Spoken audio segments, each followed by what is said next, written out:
احمد مجتبی جناب محمد مصطفیٰ صلی اللہ علیہ وسلم نے دی تھی. تو آج الوداع کا موقع 1.25 لاکھ سے زائد صحابہ کا جمع غفیر اس بات کا شاہد ہے کہ رسول اکرم صلی اللہ علیہ وسلم نے فرمایا او لوگو کیا میں نے تمہیں اللہ رب العزت کے پورے احکام اور شریعت مطہرہ کا پورا حق ادا نہیں کیا؟ پورے سوالات کے مجمع نے ایک مشت ہو کر کہا یا رسول اللہ صلی اللہ علیہ وسلم ہمارے ماں باپ آپ پر قربان، آپ نے صرف حق ہی نہیں بلکہ جو بھی حقوق اللہ اور حقوق العباد کی ذمہ داریاں ادا کر دی. قرآن جاؤ آل رسول صلی اللہ علیہ وسلم اور صحابہ رضوان اللہ علیہ اجمعین پر جنہوں نے اپنا تن من دن دین اسلام کے لیے لٹا دیا. لیکن آج ہم دین سے اتنے غافل،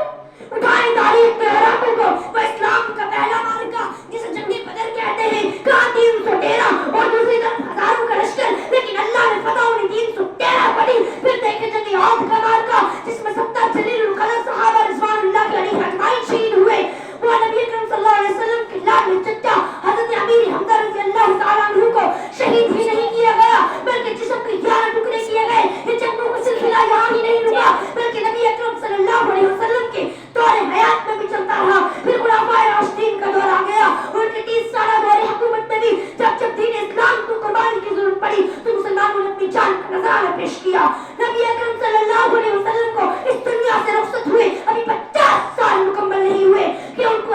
کی اولاد کو میدان کربلا کے اندر ذبح کیا گیا. ماں حسین رضی اللہ تعالیٰ عنہ تو نے اور تیرے بچوں نے دین اسلام کا حق ادا کر دیا.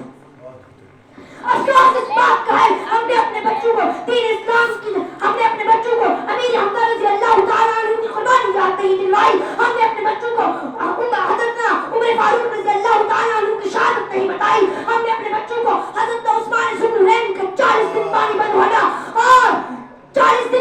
ہونا اور ان کو بڑی بدعتی سے شہید ہونا نہیں بتایا. ہم نے اپنے بچوں کو حضرت علی المرتضیٰ رضی اللہ تعالیٰ عنہ اور ان کی اولاد کو ریگستان کی تپتی ہوئی زمین میں شہید کیا گیا اور شہیدوں کی لاشوں پر گھوڑے اڑائے گئے. افسوس سب افسوس ہم نے نہیں بتایا. ہم نے اپنے بچوں کو جنگ بدر، جنگ عہد، جنگ حنین، جنگ خندق، جنگ تبوک، جنگ خیبر، جنگ کربلا کے اندر شہید ہونے والے غازی اور مجاہدین کا نہیں بتایا. ہم نے اپنے بچوں کو سکھایا ہے تو کرکٹرز کے نام، بالی ووڈ کے کلاکاروں کے نام دنیا اور دنیاداری کے فائدے اور ضوابط بتائے ہیں. کاش ہم نے دنیا میں آنے کا مقصد جنت و دوزخ کے تذکرے، قبر کی ہلاکیاں نہیں بتائی. افسوس سد افسوس جو ہمارے بڑوں کی ذمہ داری تھی وہ آنے والی نسلوں کو بتانا بھول گئے.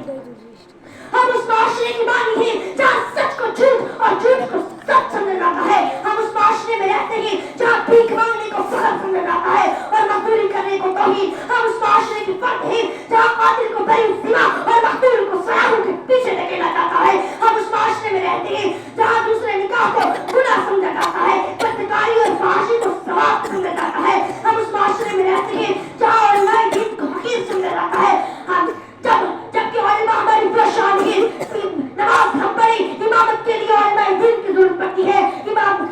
جنازہ ہم پڑھیں، امامت کے جنازہ ہم پڑھیں، علماء دین کی ضرورت پڑتی ہے. نکاح ہم کریں، علماء دین کی ضرورت پڑتی ہے. قرآن خوانی ہم کریں، علماء دین کی ضرورت پڑتی ہے. وہ اپنے آپ کو صحابہ مسلمان کہنے والوں، تمہیں کیا ہو گیا؟ تمہیں کس چیز نے غافل کر دیا دین سے؟ جہاں ہمارے لیے موبائل فون بیک کی ضرورت ہے وہی اس کو نقصانات بھی ہمارے مسلم کے رگوں میں خون کی طرح گردش کر رہی ہیں. میرے بھائیوں، بزرگوں، دوستوں، نوجوان ساتھیوں، سمجھ جاؤ ابھی بھی توبہ کا دروازہ کھلا ہے. اللہ کے حضور میں سے جانے ہو جاؤ، رو رو کر اپنے رب کو منا لو. کہیں ایسا نہ ہو کہ اللہ رب العزت کی طرف سے ہم سارے کہیں ایسی آزمائش اور عذاب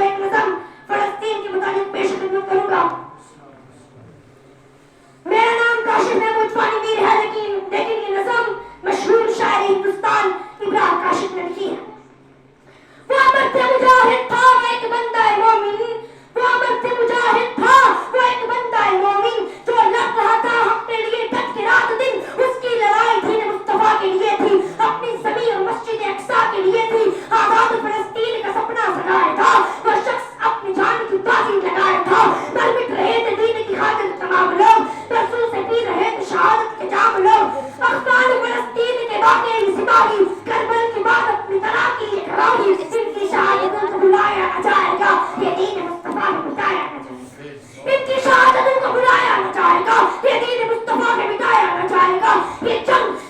نیارو اختیار کرے گی، سوئے ہوئے شیروں کا پھرار کرے گی، جو کچھ بھی ہو رہا ہے کتابوں میں درج ہے، یہ دین محمد کے نصابوں میں درج ہے، باطل کو لگام لگانے کا وقت ہے، یہ وقت تو ایمان کی آنے کا وقت ہے، مہدی علیہ السلام کا باقی ظہور ہے، وہ بھی وہاں جہاں پہ خاص اس کا نور ہے، آپ آئیں گے مقام ابراہیم کے قریب، جاگے گا پھر سے سوئی ہوئی قوم کا نصیب، جاگے گا پھر سے سوئی ہوئی قوم کا نصیب، ایران سے افغان سے اٹھیں گے مجاہد، ایران سے افغان سے اٹھیں گے مجاہد، ایران سے خراسان سے اٹھیں گے مجاہد، ایمان کی روشنی میں چمکیں گے بابوگر، بیعت کریں گے ہاتھی مہدی کے ہاتھ پر، ان کی مدد کے واسطے لشکر کے جائے گا، اور ملک بن کے اہل ستمبر کو جائے گا، دنیا میں ابھی اور بھی آئیں گے مجاہد، قرآن اور حدیث ہے جس بات کے شاہد، ماضی کی داستان علی حال آئے گا، دنیا میں بڑا فتنہ دجال آئے گا، اہل زمانہ اس پر بھی ایمان لائیں گے، سر اپنے سارے اس کے پاؤں میں جھکائیں گے، آنکھیں اسیر جن کی محبت میں عشق میں عیسیٰ اتارے جائیں گے شہر دمشق میں، ہم یہ نصیر جن کی محبت میں عشق میں عیسیٰ اتارے جائیں گے شہر دمشق میں، اتریں گے فرشتوں کے سہارے سے پیغمبر، احکام شریعت کو کر دیں گے مقرر، احکام شریعت کو کر دیں گے مقرر، ارے دنیا میں خلافت کا بھی وقت آئے گا، سنت کی روایت کا بھی وقت آئے گا، دجال سے لڑیں گے عیسیٰ علیہ السلام، اس فتنہ زمین کا ہوگا تمام کام، اللہ سے جا ملیں گی چھتون ہستیاں، پھر گلشن اسلام پہ ٹوٹیں گی بجلیاں، شیطان اپنا کام بھی کر جائے گا یہاں، لاجوج سے ماجوج سے بچائے گا جہاں، پھر ہوگی یہاں شرک کے دریا کی روانی، آئے گی کفر کے چہرے پہ جوانی، ایسے میں خدا بندہ مومن بچائے گا، ٹھنڈی ہوا کے جھوکے وہ ہنسو چڑھائے گا، اور اس ہوا میں روحیں پرواز کریں گی، اللہ کے گھر پہ سرناز کریں گی، دھرتی پہ سما جائیں گے ایمان والے لوگ، اسلام والے لوگ، قرآن والے لوگ، پھر سورہ اسرافیل سے گونجے گا یہ جہاں، پھر سورہ اسرافیل سے گونجے گا یہ جہاں، ایک پل میں بکھر جائیں گی دنیا کی ترجیحاں، میں آپ سب سے ایک شعر کے ساتھ چاہوں گا، اے رفیق دلربا ہو مبارک الوداع، اے رفیق دلربا ہو مبارک الوداع، زندگی میں بھی ملیں گے جب کبھی موقع ملا، آپ سب کے سماعتوں کا بے حد شکریہ۔